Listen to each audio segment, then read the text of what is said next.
দাওয়াত ও তাবলীগের মূল উদ্দেশ্য হচ্ছে দাওয়াতের মাধ্যমে একটা দ্বীনি পরিবেশ কায়েম করা।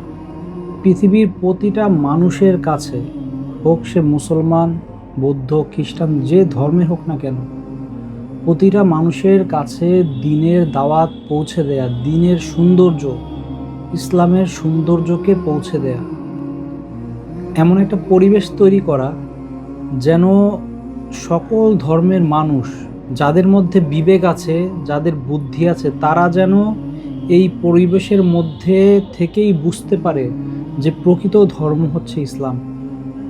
একজন মুসলমানের উচিত তার নিজের আখলাককে এতটা পরিশুদ্ধ করা, নবী করিম সাল্লাল্লাহু আলাইহি সাল্লামের সিফতগুলো নিজের ভিতরে এমনভাবে আনা যেন অন্য একটা মানুষ তাকে দেখে বলতে বাধ্য হয়, না, এই মানুষটার মতো মানুষ হওয়া উচিত।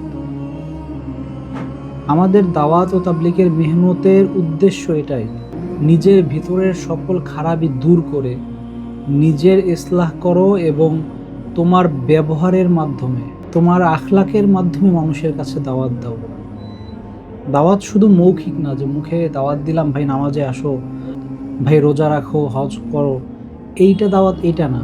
আমার নিজের চরিত্রটাকে এমন তৈরি করা যেন প্রতিটা মানুষ আমার দিকে তাকালে দাওয়াত পায়, যে সুবহানাল্লাহ, এই মানুষটার কথা কত সুন্দর, আমাদেরও এর মতো কথা বলা উচিত।